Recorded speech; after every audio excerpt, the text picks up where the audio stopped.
Let's talk about dials, or what I always refer to as a dial scale. To me, that's a dial scale. You know, to everyone else, it's a dial. Anyway, this is from my the current radio project we're working on right now, the Airline 6214 from 1931, and as you can see, it's pretty faded out there in the center. Almost all the writing is off of it, so I needed it, and you can see it's crooked and bent. It's really in bad shape. Now, of course, if worse came to worse, I would have had to use it. But anyway, yeah, I just went to my old standby there, radiodays.com, to see maybe what they would charge to make me a new one, because they have a very good graphics department at Radio Days, and they make dial scales all the time. And so I went there to maybe kind of get a price on some other dials that maybe would kind of give me an idea how much they would charge me for one of these. So this is what I found when I got there. Now this is the radiodays.com website. They have come a long ways. I'll tell you what, years ago they had a website that was barely functional. They have come a long way. These boys have really done well. This is all the different types of grill cloth they offer. They offer all kinds of reproduction stuff, you know. But I was interested in a dial scale. So when you bring up your the Radio Days website, yeah, you'll see this here, and then it'll kind of cycle through different things. These are some of the reproduction dials that they make, and I've purchased several over the years from them. So if you click on it, it takes you to another page, and at the bottom of the page is a list of all the radios that they would have dial scales for, and if they don't have one, they'd be willing to make one. So I came up here to Airline. Right, where is Airline? Right there. Let me zoom in here. I was kind of hoping maybe either I might even be able to find one that was close to the dial scale in the Airline 6214. Maybe I could use it rather than going through all the rigmarole of having him make me another one. You know, you have to do certain things to get it done and all. So I clicked on Airline, and then we come over here. They've got dials, plastic or phenolic. Let's just go dials, plastic or phenolic. And I started going down here and see if there was anything that was close, you know. And son of a gun, what did I find right here? 6214. I was blown away when I saw this. You got to be kidding. This is a 1931 radio that there's probably no more in the entire world than maybe one other. Why would Radio Days have a dial scale for this thing? I couldn't believe it. I was astonished, you know. Totally caught me off guard. Well, I just kind of made a mental note of it, and I said, well, it's 20 bucks, you know. When the time comes, I'll go ahead and just order one. But it kept bugging me. It kept bugging me. Finally, I called him up. It had been about almost a month.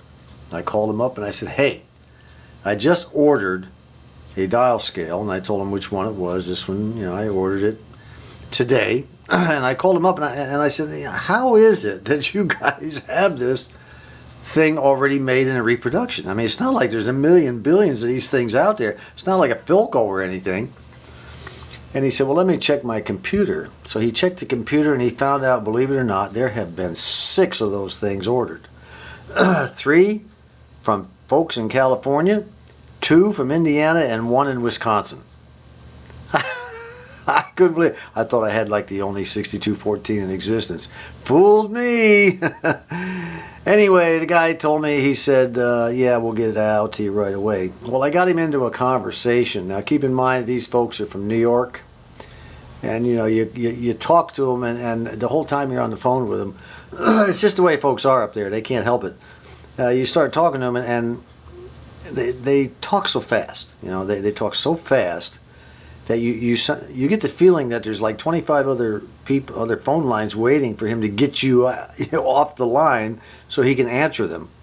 Well, that may be the case, but I don't care. As a customer, I don't care how many people he's got waiting online, you know, to get their turn. I had to wait for my turn, they can wait for theirs. But that's just the way they are. It just seems like they're talking fast to hurry up and get you off. What is it you want? Quick, quick, quick, so I can hang up and go to another person. That's not really the way it is. That's just the culture. Trust me, I know that. I know this to be true. Anyway, I decided to ask him. I think his name is Mike. I said, Mike, what would happen if I had no dial scale for this radio and I did not know what it looks like? Suppose I bought the radio, no dial scale on it, I can't find a picture of it anywhere.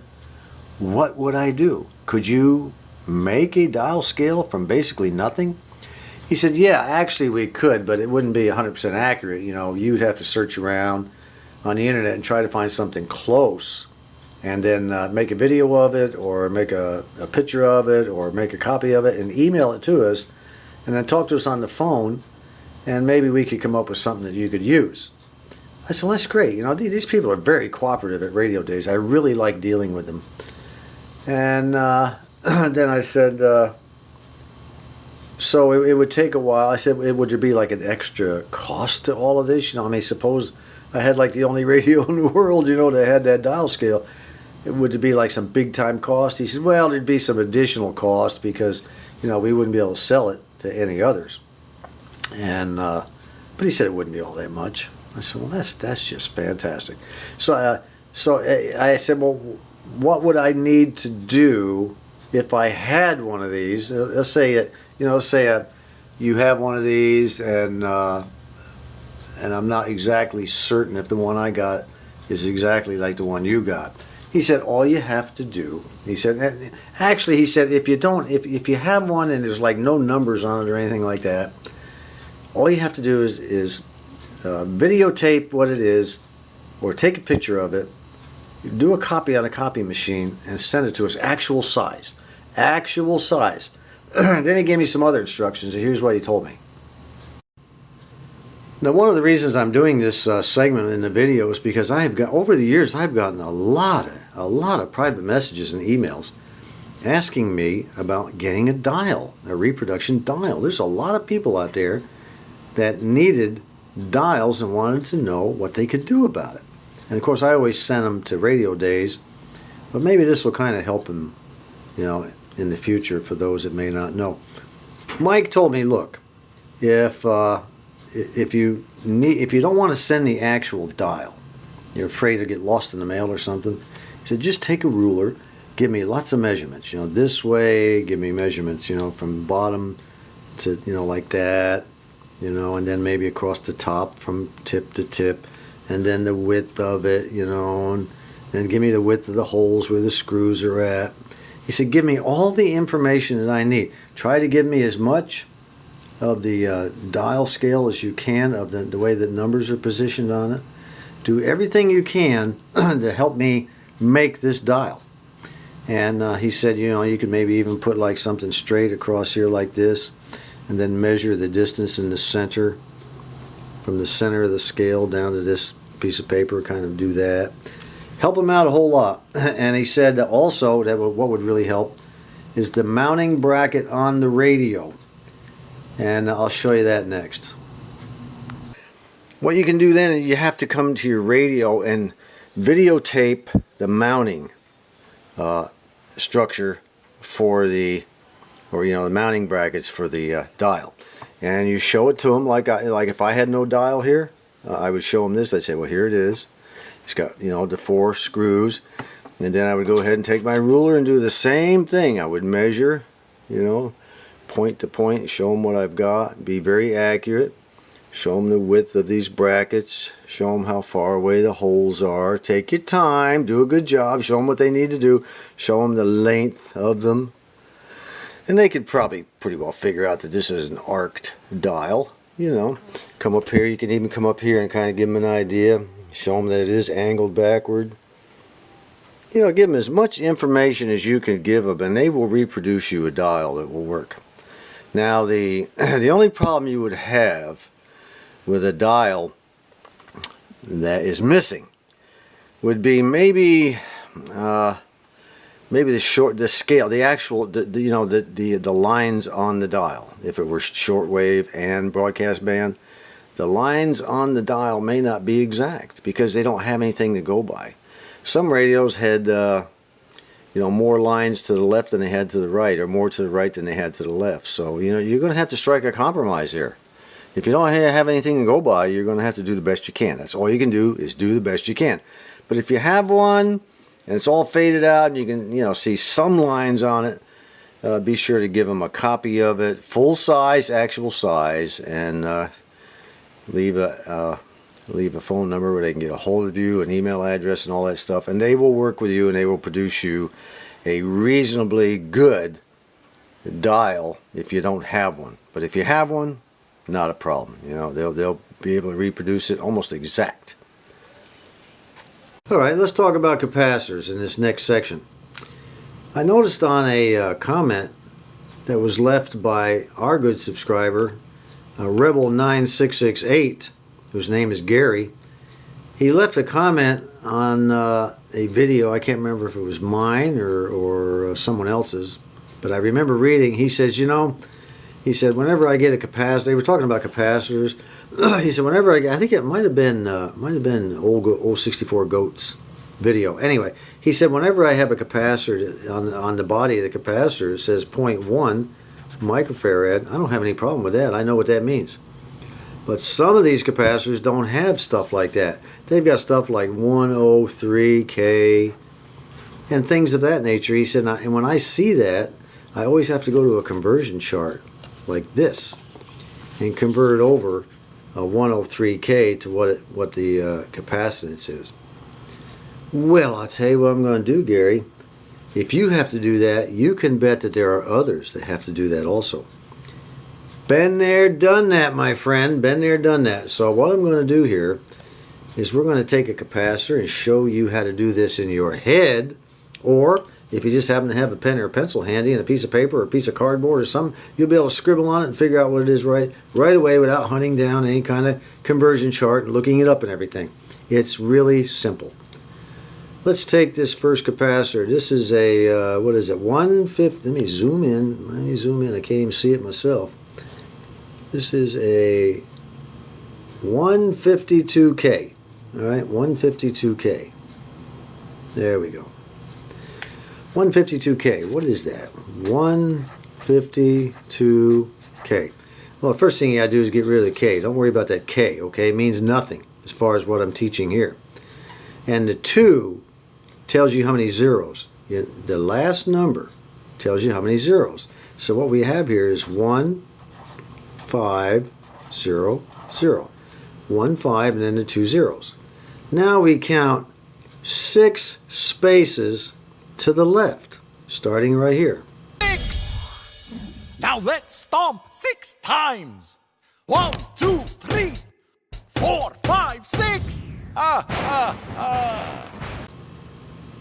Alright, let's do that.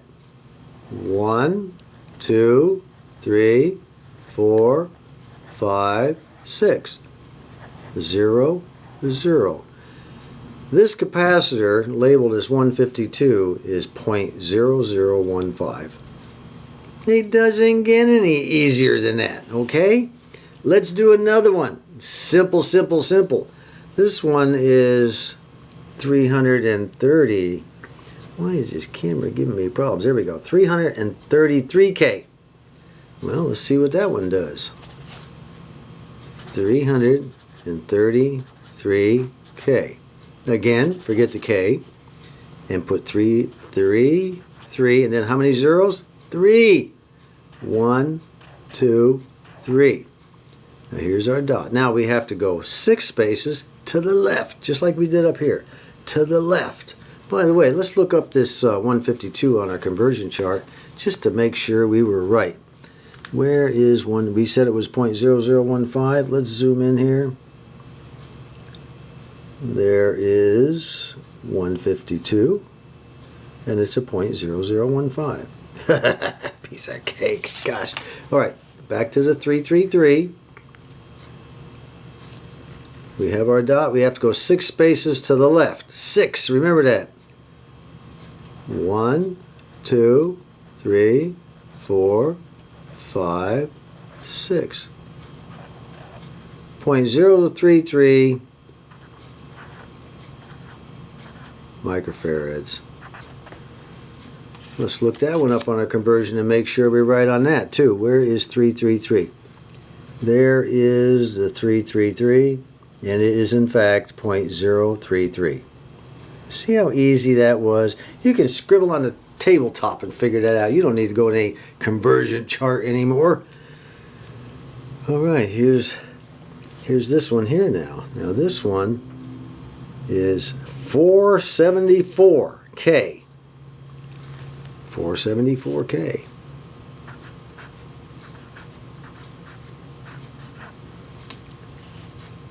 I'll let you guys figure that one out based on what I've already told you. Until next time, this is John.